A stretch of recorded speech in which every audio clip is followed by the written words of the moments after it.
Сәлем баршаңызға достар, сіздермен бүгін өте дәмді жұп-жұмсақ коржиктар дайындайтын боламыз.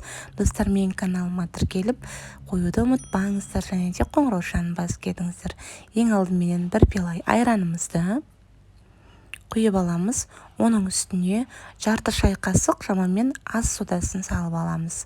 Екеуін жақсылап араластырып көпіртіп алатын боламыз. Яғни бір-біріне өзінің реакциясы болу керек. Сонымен қатар 150 грамм қант саламыз үстіне. Қантымыз ерігенше әбден қозғап аламыз да үстіне жарты пиала сұйық майымызды құйып алатын боламыз. Жақсылап араластырып аламыз барлығында. Біркелкі болып бір-біріне араласу керек.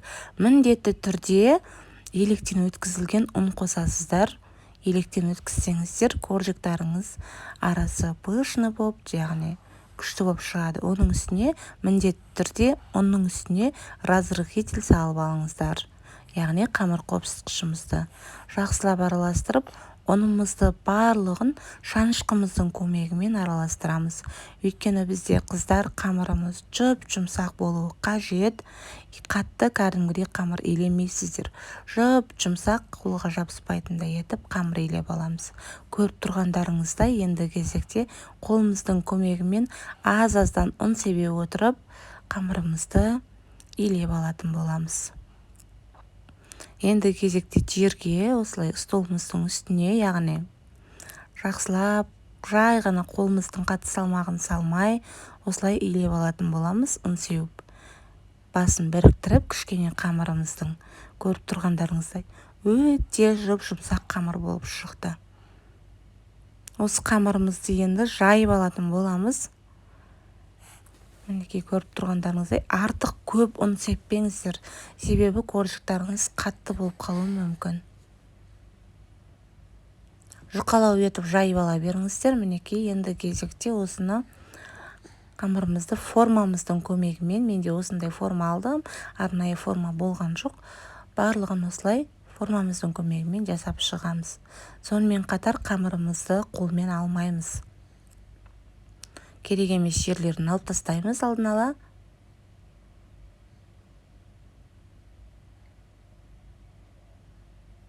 Өте жұмсақ қамыр болғаннан кейін жабыспалы болып келеді.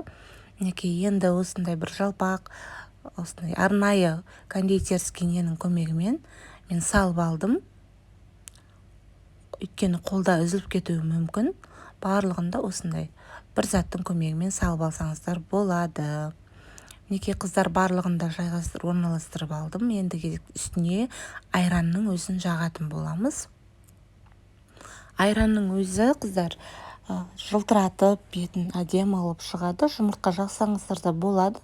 Негізі мен айран жақтым. Мінекей барлығына жағып алдық. Енді 220 градуста 15 минут, 20 минутта пісіріп аласыздар, пештеріңіздің градусына қарай.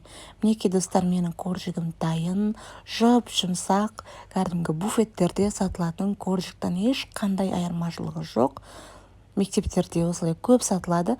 Қарасаңыздар, жұп-жұмсақ, қараңыздар. Арасының өзі де керемет болып піскен. Дәл осы менің рецептіммен жасап көруге сіздерге де кеңес беремін. Үйдегі балаларыңызды қуантыңыздар. Дәл менің рецептіммен жасаңыздар. Менің парақшама тіркеліп, қолдап кетуді ұмытпаңыздар. Алда сіздермен керемет рецепттер күтіңіздер менен. Назарларыңызға рахмет.